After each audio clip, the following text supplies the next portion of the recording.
tous et bienvenue sur Batmanon prend son bouquin. On se retrouve en ce super joli dimanche ensoleillé pour parler de ma palle.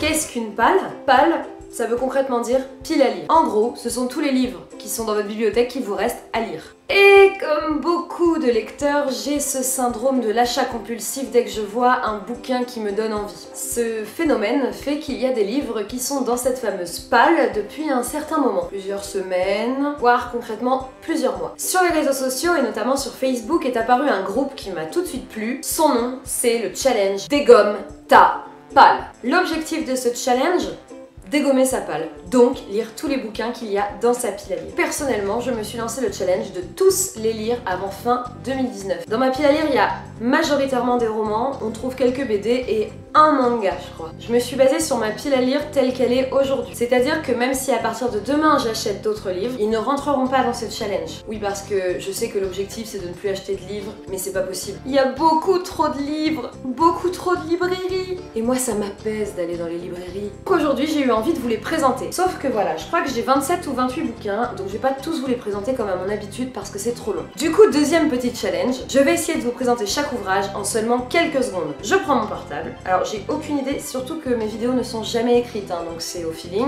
Je me donne quoi, 10-15 secondes maximum pour vous parler d'un bouquin. C'est parti pour vous présenter tous les livres qui vont composer mon challenge Dégomme ta palle.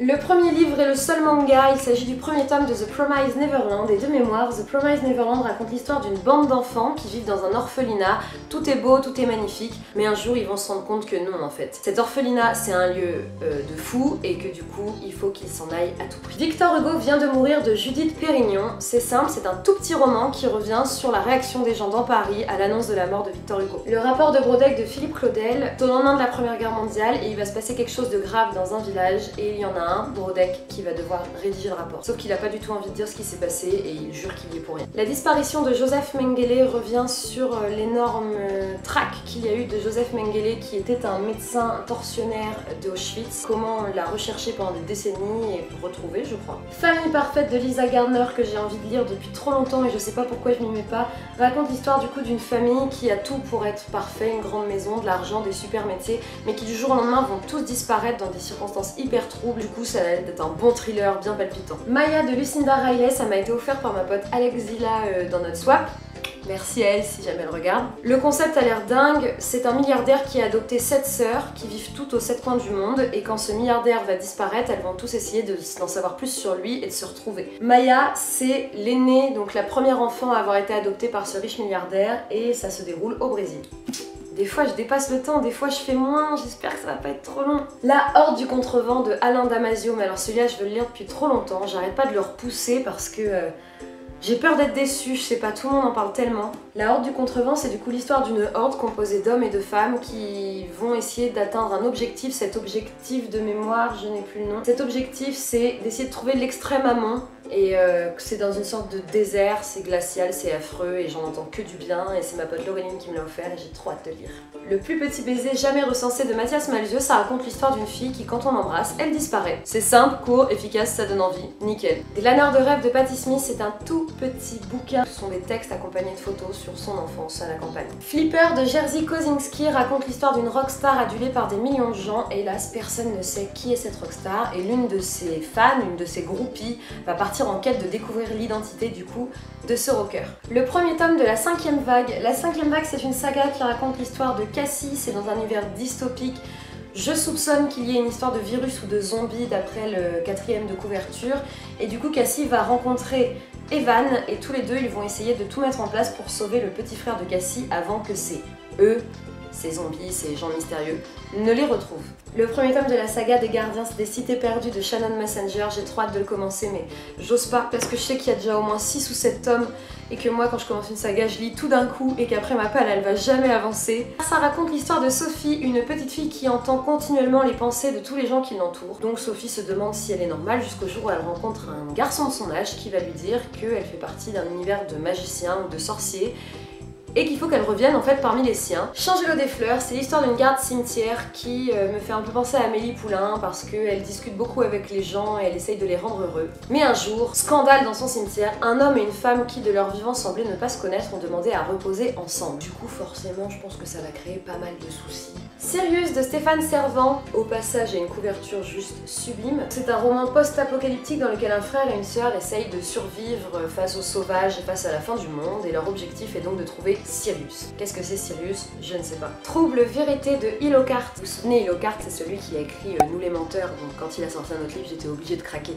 Sauf que Trouble vérité en fait on sait pas grand chose sur le bouquin, à part que ça va nous raconter l'histoire de Julie et d'Imogène, qui sont deux jeunes filles. L'une se retrouve dans un hôtel de luxe au Mexique et on sait pas pourquoi, et l'autre semble avoir disparu. Ce qui m'a mis en haleine, c'est que derrière il y a écrit « Allez-vous les haïr ou les défendre ?» Haha.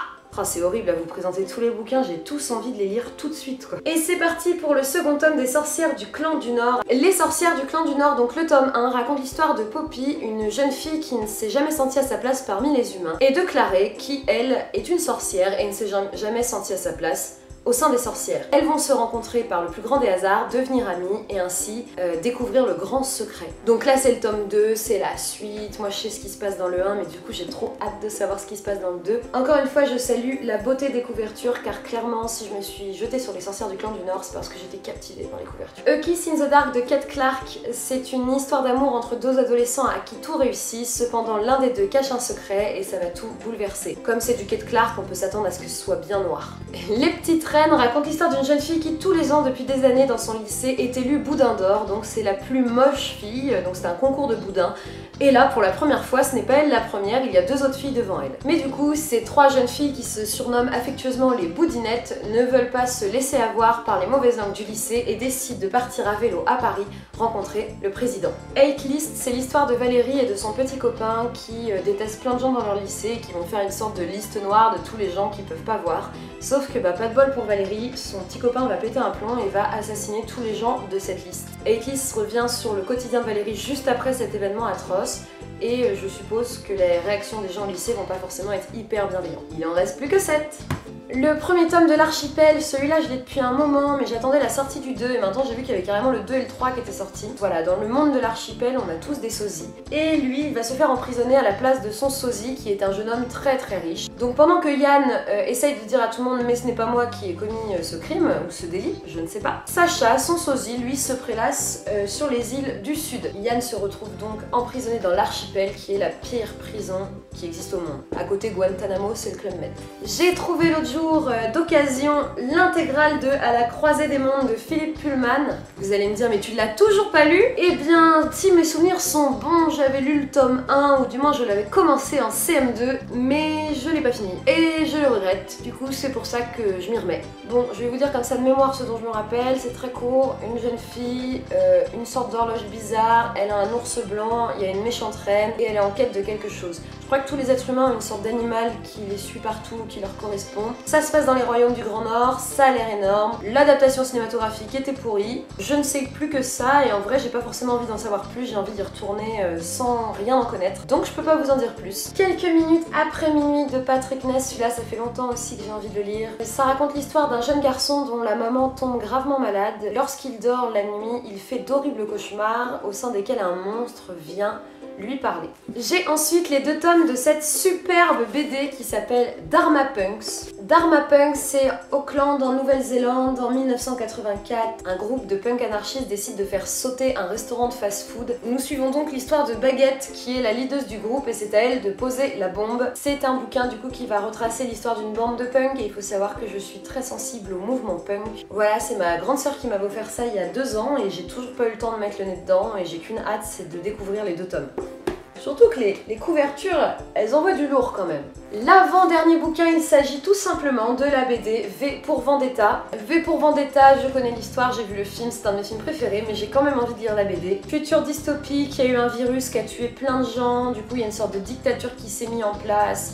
les gens vivent dans la peur d'être arrêtés tout le temps, bref, c'est vraiment la merde. V pour Vendetta, du coup, le personnage de V, caché derrière son masque, donc on ne sait pas qui c'est, va décider de se rebeller contre ce système totalitaire et fasciste. Si c'est aussi bien que le film, voire même si c'est mieux, je vais tomber dingue de cette BD. Et enfin, le tout dernier bouquin, lui va falloir que je le lise vite car je l'ai emprunté. Il s'agit du second tome de L'Arabe du futur de Riyad Sattouf, qui raconte l'enfance donc de Riyad Sattouf en Syrie. J'avais pas mal aimé le tome 1, ça m'a permis d'apprendre plein de choses et de comprendre un peu mieux la géopolitique du pays. Après, j'avais pas non plus un coup de cœur, je suis un peu étonnée que cette saga fasse autant de bruit. Du coup, pour comprendre, j'ai envie de lire le tome 2. En soi, 27 bouquins, je pense sincèrement que c'est faisable, sachant que je lis à peu près 8 à 10 livres par mois. Néanmoins, j'achète tellement souvent d'autres livres, je relis des bouquins, que j'espère ne pas me faire avoir. Sachant que ces 27 bouquins s'additionnent aux 12 classiques que je souhaite lire. Pour ceux qui n'auraient pas vu ma vidéo sur les 12 classiques pour 2019, je vous la mettrai là-haut. Je vous invite à aller découvrir ce groupe Facebook car c'est une super communauté. Je vous mettrai donc le lien du groupe dans la barre d'infos. Je vous souhaite de super bonnes lectures, d'aller profiter du beau temps de ce dimanche et je vous souhaite une très belle journée. Bye!